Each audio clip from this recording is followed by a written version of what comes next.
Hello दोस्तों, स्वागत है आपका हमारे यूट्यूब चैनल में। अब हम लोग देखते हैं यदि प्रत्येक के हिस्से में जोड़ने या घटाने के बाद अनुपात प्राप्त होता हो। तो जब भी प्रत्येक के हिस्से में जोड़ने या घटाने के बाद अनुपात प्राप्त होता हो तो ऐसे प्रश्न को कैसे करते हैं हम लोग देखते हैं। तो प्रत्येक के हिस्से में जोड़ने या घटाने के बाद जब अनुपात प्राप्त होगा तो जो अनुपात का योग होगा वह कुल धनराशि के बराबर नहीं होगा, बल्कि अनुपात का जो योग होगा वह कुल धनराशि और जो जोड़ने या घटाने के बाद अतिरिक्त राशि बच रही है उसको हम लोग प्लस या माइनस कर देंगे। तो अनुपात का जो योग होगा वह कुल धनराशि प्लस माइनस अतिरिक्त राशि हो जाएगा। इसे आपको याद रखना है, अनुपात का योग बराबर कुल धनराशि प्लस माइनस अतिरिक्त राशि। जैसे क्वेश्चन हम लोग देखते हैं, एक हिस्से में 18 रुपया मिला दिया जाए बी के हिस्से में से 12 रुपया निकाल लिया जाए तथा सी के हिस्से में 20 रुपया मिला दिया जाए तो उनके हिस्से का अनुपात 4:5:6 हो जाता है। यदि कुल धनराशि 2374 रुपया हो तो ए का हिस्सा कितना होगा। तो इसका हम लोग सलूशन देखते हैं। अब क्वेश्चन है, ए के हिस्से में 18 रुपया मिला दिया जाए, बी के हिस्से में 12 रुपया निकाल लिया जाए तथा सी के हिस्से में 20 रुपया मिला दिया जाए तो उनके हिस्से का अनुपात 4:5:6 हो जाता है और कुल धनराशि 2374 रुपया है। तो ए का हिस्सा बताना है कि कितना होगा। इसके पहले मैंने आपको बताया था कि जो अनुपात का योग होता है वो हमेशा कुल को इंडिकेट करता है, लेकिन यहाँ पर अनुपात का जो योग है वो कुल धनराशि के बराबर नहीं करेंगे।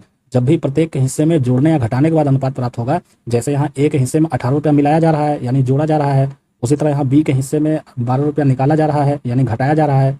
तो जब भी जोड़ने या घटाने के बाद या हिस्से में कुछ मिलाने या निकालने के बाद जब अनुपात प्राप्त होगा, जैसे यहाँ 4:5:6 प्राप्त हो रहा है, तो कुल धनराशि को अनुपात के योग के बराबर नहीं करेंगे, बल्कि जो अतिरिक्त राशि बचेगी कुल धनराशि में से जोड़ने या घटाने के बाद उसको अनुपात के योग के बराबर करेंगे और एक का वैल्यू निकालेंगे। तो सबसे पहले हम लोग चेक करते हैं कि अतिरिक्त राशि बच कितनी रही है। तो ए के हिस्से में 18 रुपया मिलाया जा रहा है तो हम लोग प्लस 18 करेंगे, बी के हिस्से में से 12 रुपया निकाला जा रहा है तो माइनस 12 करेंगे और सी के हिस्से में 20 रुपया मिलाया जा रहा है तो प्लस 20 करेंगे। तो यहाँ पे हम लोग करते हैं, ए के हिस्से में 18 रुपया मिलाया जा रहा है तो प्लस 18, बी के हिस्से में से 12 रुपया निकाला जा रहा है तो माइनस 12 और सी के हिस्से में 20 रुपया मिलाया जा रहा है तो प्लस 20। और जब 18 माइनस 12 प्लस 20 करेंगे तो ये प्लस 26 प्राप्त होगा, यानी कि 26 रुपया अतिरिक्त राशि बच रहा है। अब ए बी सी के हिस्से में मिलाने और निकालने के बाद जो उनका रेशियो प्राप्त हो रहा है 4:5:6, इसे हम लोग नोट करेंगे और जो अनुपात का योगफल होगा यानी 4, 5, 9, 6, 15, तो ये कुल धनराशि के बराबर होगा। तो कुल धनराशि के बराबर हम लोग कैसे करेंगे, 2374 प्लस माइनस अतिरिक्त राशि, तो प्लस 26 रुपया बच रहा है तो इसमें हम लोग प्लस 26 रुपया जोड़ देंगे। अब एक बराबर कितना हो जाएगा, तो ये हो जाएगा 2400/15 और 2400 में 15 से भाग दे देंगे तो ये 160 बार में विभाजित हो जाएगा, तो एक बराबर हो जाएगा 160। अब पूछा जा रहा है कि ए का हिस्सा कितना होगा, तो ए का रेशियो है 4, तो 4 × 160 कर देंगे, लेकिन ए के हिस्से में तो 18 रुपया मिलाया जा रहा है तो हम लोग क्या करेंगे, माइनस 18 कर देंगे। तो ये हो जाएगा 4 × 160 का मतलब 640 और 640 में से 18 माइनस करेंगे तो ये हो जाएगा 622 रुपया, यानी कि ए का हिस्सा कितना होगा, 622 रुपया, और यही हो जाएगा आंसर। तो जब भी इस टाइप के क्वेश्चन एग्जामिनेशन में पूछे कि जब प्रत्येक के हिस्से में कुछ जोड़ा या घटाया जा रहा है या कोई धनराशि मिलाया निकाला जा रहा है, तो सबसे पहले हम लोग इस तरीके से नोट करेंगे। जैसे ए के हिस्से में 18 रुपया मिलाया जा रहा है तो प्लस 18, बी के हिस्से में 12 रुपया निकाल लिया जा रहा है तो माइनस 12 और सी के हिस्से में 20 रुपया मिला दिया जा रहा है तो प्लस 20। अब 18 माइनस 12 प्लस 20 करेंगे तो ये ओवरऑल प्लस 26 प्राप्त होगा, यानी 26 रुपया अतिरिक्त राशि बच रहा है। अब यहाँ पे तीनों का रेशियो कितना प्राप्त हो रहा है, 4:5:6। इसे हम लोग यहाँ नोट कर लेंगे। और अनुपात का जो योगफल होता है वो कुल को इंडिकेट करता है, तो तीनों का योगफल हो जाएगा 15, और 15 बराबर होना चाहिए 2374। लेकिन यहाँ पे चूंकि जोड़ा या घटाया जा रहा है प्रत्येक के हिस्से में, तो सबसे पहले अतिरिक्त राशि हमारी प्राप्त हो रही है +26, तो 2374 में +26 कर देंगे और 1 बराबर निकालेंगे तो ये मिलेगा 160। अब ए का हिस्सा पूछा जा रहा है कि कितना होगा, तो ए का रेशियो है 4, तो 4 × 160 कर देंगे तो ये हो जाएगा 640। लेकिन यहाँ पे 18 रुपया मिलाया जा रहा है और हम लोगों ने 18 रुपया पहले ही मिला दिया है, तो यहाँ हम लोग क्या करेंगे, -18 कर देंगे। तो 640 और -18 कितना हो जाएगा, 622 रुपया। यानी ए का जो हिस्सा होगा वो 622 रुपया होगा और यही हो जाएगा आंसर। जैसे एक क्वेश्चन हम लोग और देखते हैं, और क्वेश्चन है ए के हिस्से में से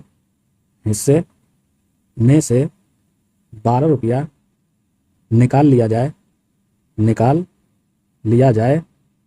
एक हिस्से में से 12 रुपया निकाल लिया जाए तथा बी के हिस्से में से 18 रुपया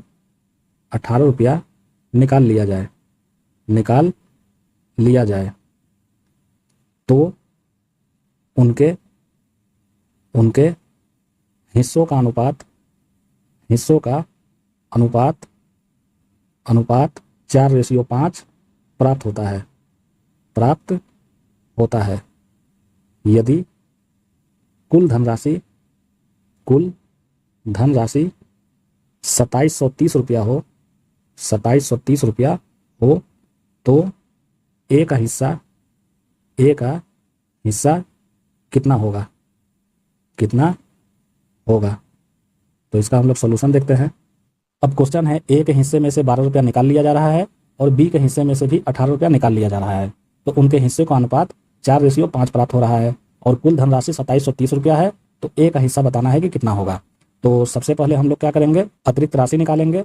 तो ए के हिस्से में से 12 रुपया निकाला जा रहा है यानी -12, और बी के हिस्से में से 18 रुपया निकाला जा रहा है यानी -12। तो हम लोग अतिरिक्त राशि निकालते हैं, तो ए के हिस्से में से -12 हो गया, बी के हिस्से में से -18 हो गया, तो कुल अतिरिक्त राशि कितना हो जाएगा, -30।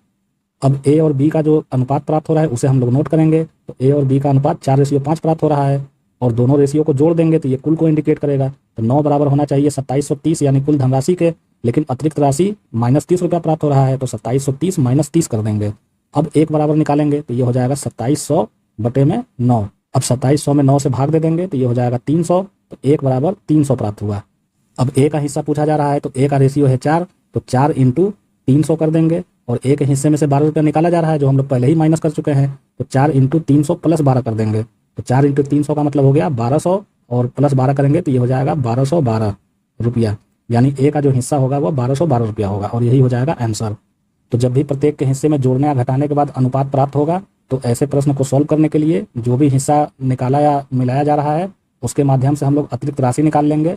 जैसे ए के हिस्से में से 12 रुपया निकाला जा रहा है तो -12 हो जाएगा, बी के हिस्से में से 18 रुपया निकाला जा रहा है तो -18 कर देंगे, तो ओवरऑल जो अतिरिक्त राशि हो जाएगी वो -30 हो जाएगी।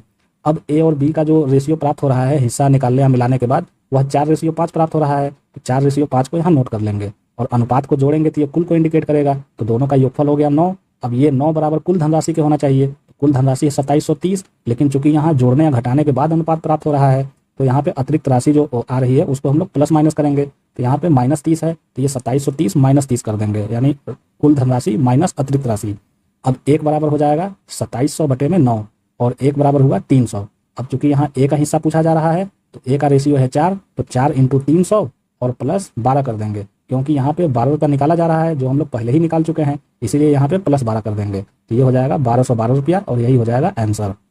तो दोस्तों आज हम लोगों ने देखा जब प्रत्येक के हिस्से में जोड़ने या घटाने के बाद अनुपात प्राप्त होता है तो ऐसे प्रश्न को कैसे सोल्व किया जाता है।